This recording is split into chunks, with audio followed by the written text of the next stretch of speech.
Grief is stored in the body. It particularly hits the chest. But many grievers say the same thing. They tell me that their chest hurts. And that part is real. That's absolutely real because emotions show up in our heart.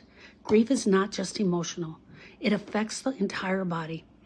Research in bereavement studies have shown that grief activates the same stress system as trauma. The minute you go into a grieving experience, your trauma response is activated. The body releases stress hormones like cortisol and adrenaline.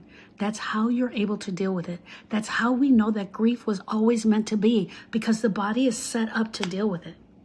And when that happens, muscles start to tighten, chest muscles tighten, your breathing changes, your heart rate increases, and that's why many grievers feel pressure in their chest. Many grievers will say they feel it right here.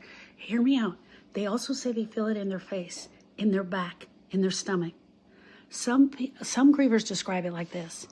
It's like a heavy weight on my chest. It's like a stabbing to my heart, a constant ache that won't go away. Doctors have even named this, in extreme cases, clients that have felt this pain and it cannot go away or it doesn't feel like it's moving. They've named it the broken heart syndrome. I want to tell you this. Broken heart syndrome a lot of times shows up like a heart attack. It is a real medical condition where intense emotional stress temporarily affects the heart function. It is real. It is not something we make up. This has been documented in medical journals, including the New England Journal of Medicine. Your body is responding to the loss. Your heart is absolutely broken. Do all grievers get broken heart syndrome? No.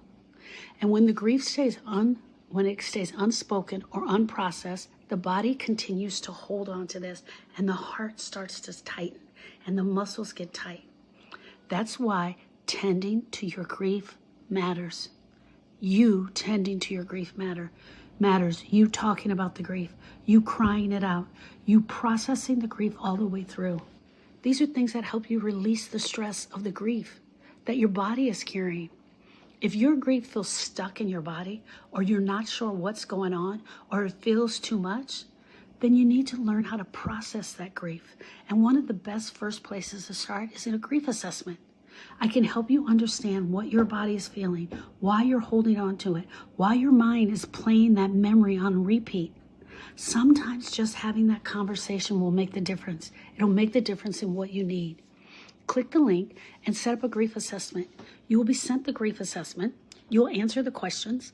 That will be sent back to me. You'll pick the date that you want, and together you and I will sit down and do this grief assessment together. There are some questions on the assessment, like, what did you lose? Not who did you lose, what did you lose? How does your body feel now?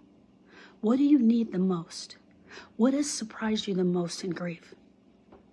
Great questions for you and I to talk about, to help open the door to get this grief movement.